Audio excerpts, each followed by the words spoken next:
Akože celkom nuda. Kto chce psa jesť, Nech si ho najprv uverí. paličky si nájde. Aha. Alebo... Asi mám intelekt kiary. To by som aj ja spravila.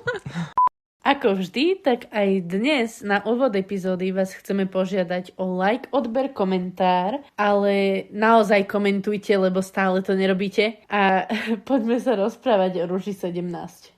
No, čo hovoríš na dnešnú rúžu? Akože celkom nuda. Znovu asi menili strihača. Zas niekto nový sa tam učí strihať, lebo prečo je každá jedna časť úplne inak postrihaná? Akože čo sa tam dialo? Tak sa učia, zaškolujú nových strihačov. Asi, a fakt. prišlo im veľmi vhod a dať im strihať akurát takúto pakáreň. Normálne, ja neviem, či mali pocit, že je... Čak ideálne naučenie. Čo? Teraz už nikto pozerať nebude, takže môžeme to strihnúť. A tie efekty sem tam čo dávajú. No, akože, fúha. A hudba, Zaujímavé. proste, čo to, aký výber, koľkokrát. No, dobre, akože, nerozumiem, čo sa deje. Nerozumiem. Ty to bol nejaký mým. Dobre, to je jedno. Nepovedala to ona, Alžbeta. Čo? Niečo, že nerozumie. Ktorá Alžbeta? Jaj? Aha. Ja som si predstavil Alžbetu kráľovnu. Hneď v hlave. Áno, tá určite vedela po slovensky. Celkovo Rúža začína tým, že znovu vidíme tú cocktail party, ktorá začala v minulej časti ešte pred týždňom. Tam si priebežne tie baby vyberá, rozprávajú sa. Merci mu spravila crème brûlée. Crème brûlée? Brûlée. Som myslela, že sa to nazýva crème brûlée. Však ono sa to asi píše brûlée. No však asi áno. No, nie som lingvista. Ale tak... Ani nemusíš, aby si to vedela prečítať. Vraj mu to veľmi chutilo, že to jedol ako bagrista. Áno, ale že keby si to dal niekde v Dubaji, ako v cukrárni, takže by to bolo úplne top. Áno, čiže teraz to bol pekný hnus, pretože to bolo iba na Sri Lanke a nie v Dubaji. Iba na Sri Lanke od Merci, nebolo to v Dubaji v cukrárni. Všetko dubajské je najlepšie. A určite crème brûlée s príchuťou dubajskej čokolády. Čo seba nastrúha tam? No ale krásne sa nám ukazuje, ako tam každá jedna žena rieši ostatné ženy. Že doteraz to tá Laura z Mercedes, alebo teda hlavne tá Laura zatienili a tie jej konflikty boli na povrchu a veľakrát sme prehliadali tie menšie konflikty medzi ženami ostatnými. Áno. Ale teraz je tam krásne vidieť, že ako oni medzi sebou veľakrát sa nemajú radi. Sice nie v takej miere, ako to tam rozprúdila Laura, ale stále sú tam tie konflikty. Áno, samozrejme, už sa tam nedieje, že by niekto niekom povedal, že je suka. Stále je počuť. Pri každej jednej veci, každá jedna musí riešiť všetky ostatné. A hlavne... Nech sa rieši Sabina, tak o Sabine niečo povie Miška, alebo Michaela, alebo Merci. Keď sa rieši niečo o Michaele, tak to povedia tiež ostatné. Proste stále niekto na niekoho niečo musí rozprávať. A naopak zase sú ozaj také diplomatky veľakrát, lebo keď aj hrajú nejakú hru a majú napríklad aj povedať, že negatívnu vlastnosť, alebo tak povedia, ale v takom úplne zmierlivom tóne, a že no musíš si na to dávať pozor a povedia to tak ešte pozitívne vlastne, tú negativitu na tej druhej. A potom je tam dokrutka a totálne ju tam zhejtia v tej dokrutke. Áno, úplne. Dajme tomu, že akože zamlčiavaš nejaké veci, si taká utiahnutá a potom v dokrutke, no to je úplne falošná. Začína nám ceremoniál rúží a Krištof hovorí, ako vraví jedno staré srilanské príslovie, áno. Alebo slovanské, ja teraz staré srilanské príslovie. Ktoré som si práve vymyslel. Neviem, čo povedal, lebo to bolo moc dlhé. Niečo s láskou a kľúčami, áno. Niečo, že nájdeš kľúče, tak nájdeš lásku. Ja neviem. Nepamätám si to. Wow, to by bolo príslovie teda.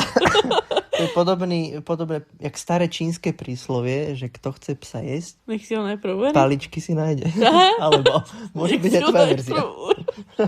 Asi mám intelekt kiary. Takže tieto staré príslovia, to poznáme všetci. Áno. Krištof. Ale áno, to bolo super. Ja mám rada tieto jeho vsúky vtipné. To vždy niečo zadrie fajnové. Takže on to tam totálne trolí. To úplne super to moderuje.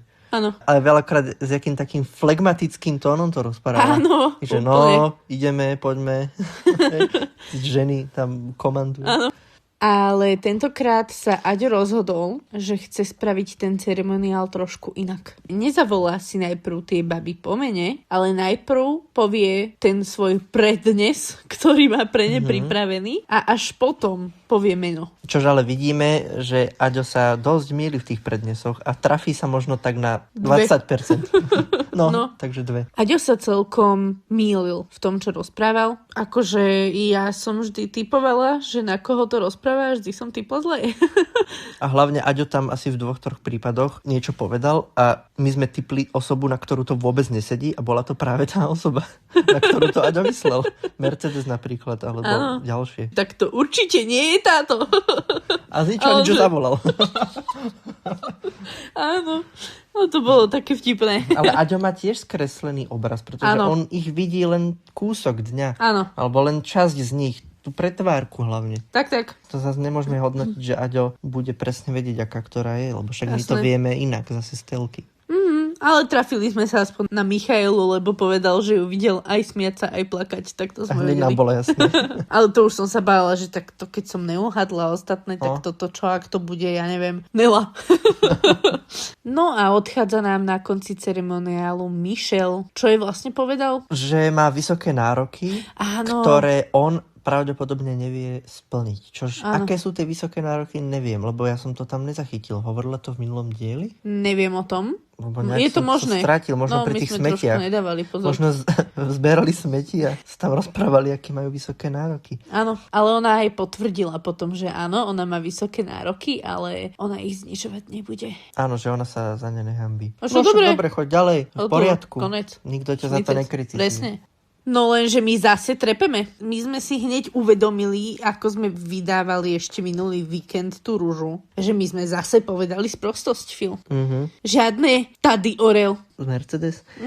Áno, Tady Orel, Tudy Orel, takže je to Tudy Orel. Nakoniec. Áno. Dúfam, že už to nebudeme opravovať. Krát, prosím, nech je to Tudy Orel. Nevieme, čo to znamená. Nevieme. Ale my nie sme sprostí, lebo všetci si to mysleli. Aj Krištof si to myslel, preto to prečítal. Čiže Mercedes je sprostá aj s tou Laurou. No, lebo oni to vymysleli takto. A vieš, čo je vtipné, že ty si ešte aj povedal, že však keby on pomýlil sa, lebo ja som povedala, že a nemyslel si to iba Krištof, že je to Tady Orel? A ty vieš, však by ho opravili. A oni ho opravili. Ale my sme si to nevšimli ani jeden? Ja neviem asi. Alebo dali to tam vôbec? Museli to tam dať, keď to bolo všade zostrihané. Takže verím, že už to nebudeme musieť znovu riešiť túto prezývku retardovanú. Je to proste Tudy Orel. Áno. Who knows what it is? My stále riešime prezývku, ktorá sa spomenula v prvej alebo druhej časti maximálne, potom upadla do zabudnutia a my to riešime teraz, kde sme? V 18. časti? 17. Neviem. Ceremoniál rúží končí tým, že Aďo volá Mišku na ďalší deň na rande. Ona príjma, Aďo odchádza, ale prichádza Krištof s bielou rúžou pre Nelu. Pýta sa jej, že či chce tú rúžu využiť a ukradnúť rande Miške. Nela chvíľu rozmýšľa, ale nakoniec sa rozhodla, že tú rúžu teraz nevyužije, čož Krištof sa tak pýta, že si istá? Možno už sa nebude opakovať tvoja možnosť, chápeš? Ale je si istá a teda rúžu nevyužije. Na čož vlastne všetky dámy tam jej povedia, že super si to spravila. Že nikto by to tiež nevyužil, neboj sa, dobre si urobila. Takisto by sme sa zachovali, že my sme že to by bolo kruté takto jej odoprieť rande. No lenže uvidíme, že uvidíme hneď na ďalšie ráno, že to je úplne inak, lebo samozrejme, oni keď sú všetky pokope, tak vtedy sú akože milúčke, úžasnúčke a potom keď sú v skupinke alebo keď sú sami v tej spovednici, tak vtedy nemajú problém potom rozprávať na tie baby. Že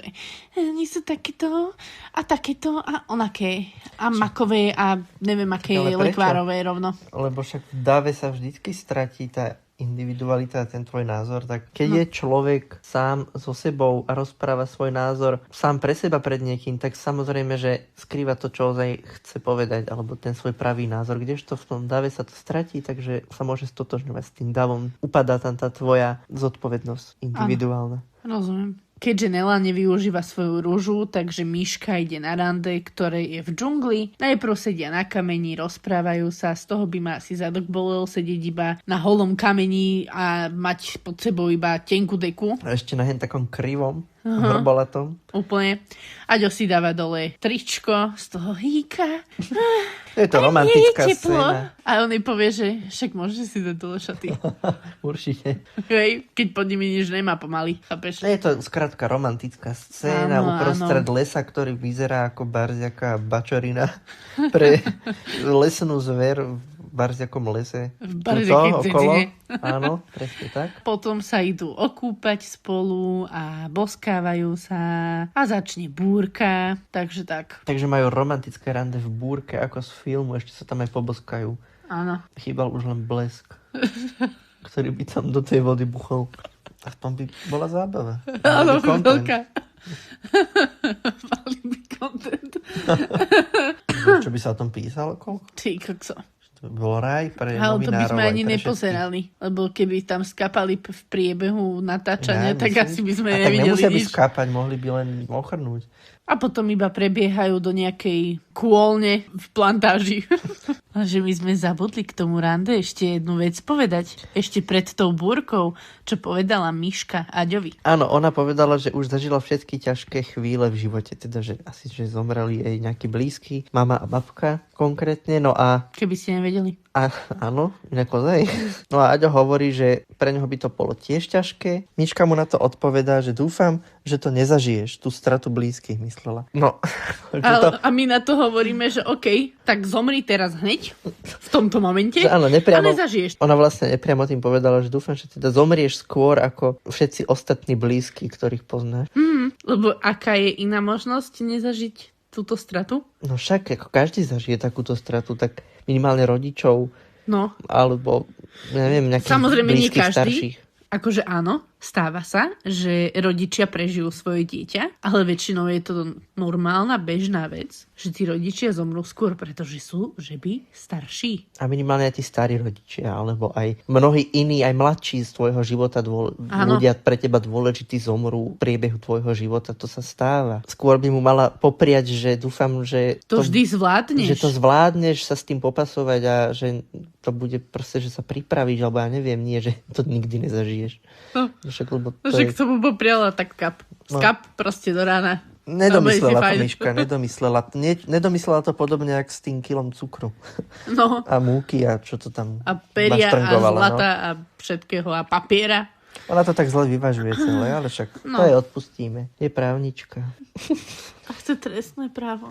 Medzi tým na vile sa nám Mercy ospravedlňuje babám za to jej správanie a prichádza Krištof s novou hrou, kde dievčatá majú tabuľky, ktoré sú akože ich zrkadlá obojstranné, pretože z oboch strán máme fotku tej danej dievčiny. A najprv prichádza tá, čo je na fotke, na nalepovacie papieriky napíše svoje nejaké zlé vlastnosti, nalepí to na tú fotku a potom prichádzajú ostatné baby a z druhej strany nalepujú tiež nejaké negatívne vlastnosti, ktoré si myslia, že tá baba má. A keď takto sa všetky vystriedajú, no tak sa tie tabulky vždy otočia a vidia, že či sa trafili alebo nie. Zaujímavé na tejto hre je napríklad aj to, že Nela každej jednej žene tam napíše, že sa neotvorí dostatočne a že má niečo sebe skryté a nedá to najavo. Áno. Ale úplne každej to napíše len iným spôsobom. Áno, a zrazu prestrih, sme v spovednici a povie. On je taký energetický upír. Áno, ona je taká falošná, no, ona je hen taká onaká. Toho energetického upíra myslela Sabinu.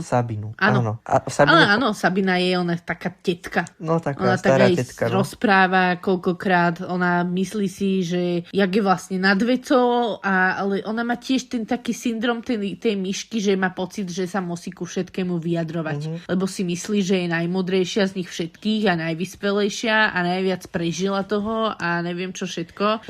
Ale bože môj, je to až čiastočne nadradené. Ale napríklad tá Nela jej tam nenapísala toho upíra. Napísala tam, že má menej energie, alebo že sa tiež nevie otvoriť. No, neviem. Už niečo v takomto štýle a potom dokrutke povie, že to je energetický upír. Áno, ale zase... Mohla to tam povedať. To je pravda, ale súčasne akože aspoň je vtipná. Tá Nela je aspoň vtipná. Tie ostatné sa snažia byť vtipné, ale sú fádne. Ešte sa mi ľúbilo, ak povedala, že tak si pomýlila relácie, že mala ísť do Prostřeno. Áno. Keď je taká vážna. Ja si Áno, to predstavil bolo tú super. onú Sabinu v prostrednú. Čo by varila? Čo by varila? Krém brûlée nie. Podľa mňa by varila nejaké lúsky s zemiakmi a so špenátom. A vybrala by si polievku alebo predjedlo? Podľa mňa by si vybrala predjedlo, lebo ona... Ale počkaj, ona je stará tetka, tak polievku. A určite by povedala, že rozmýšľala som nad predjedlom, nech je to modernejšie, ale nakoniec som sa rozhodla pre polievku, pretože Som konzervatívna. teplé do brucha je vždy lepšie. Je to tak? To je nejaké príslovie, to sa rímuje, že teplé do brucha a niečo. Neviem, Neviem. je príslovie, že kaša sa nie je zahorúca, ale... Alebo nechoď okolo horúcej kaše. Jo. A dezert by aký dala? A dezert by podľa mňa dala buď nejaký cheesecake, alebo mrkvový koláč. Cheeser? Shisake. Alebo, ako to ešte hovorila? Shisake, čísky dort. Dezert neboli čísky dort. Dopadlo katastrofálne. Takže tak by sme to zhrnuli, čo sa Sabiny týka. A potom je tam zaujímavé aj to, že Mercedes si tam o sebe napísala, že len to domrvila s tou Laurou, ale že inak má všetko na sebe rada. Čo Ale vlastne... to pre mňa je to validné. Ale áno, však akože, to je dobré. keď si toto o sebe myslí, tak je dobré, že to tam napísala. Ani na nič sa nehrá. Je to pravda, na nič sa nehrá. Nemá tu takú falošnú skromnosť. Jo, tá Nela tiež tam niečo o sebe napísala, ale nejakú jednu vec, že niekedy je moc naivná a potom, že inak som dokonala, alebo niečo takéto. Áno, Nela To som to tam bola, dala. že dobre, to by som aj ja spravila. To by som aj ja To urobila. vieme. Ako ja neviem, čo by som tam napísal. Všeličo asi. Nie som taký, že by som sa vedel oceniť. Na konci časti už iba prichádza Miška naspäť z rande, niečo sa tam rozprávajú a teda vieme, že Mercy je kamoška s Nelou a Mercy nám hovorí v spovednici, že je zamilovaná. No ale aj vidíme aj na tom Aďovi, že to postupne iskrí viac a viac. Přihořívá a uvidíme zítra, co se udeje. Ale to už bude na dnešnú epizódu od nás všetko. Znovu žiadame o like, odber, komentár, prípadne zdieľanie. Ak náhodou neviete, už sme aj na Spotify, nielen tuto na YouTube. My sme Zavolaj a počujeme sa zajtra.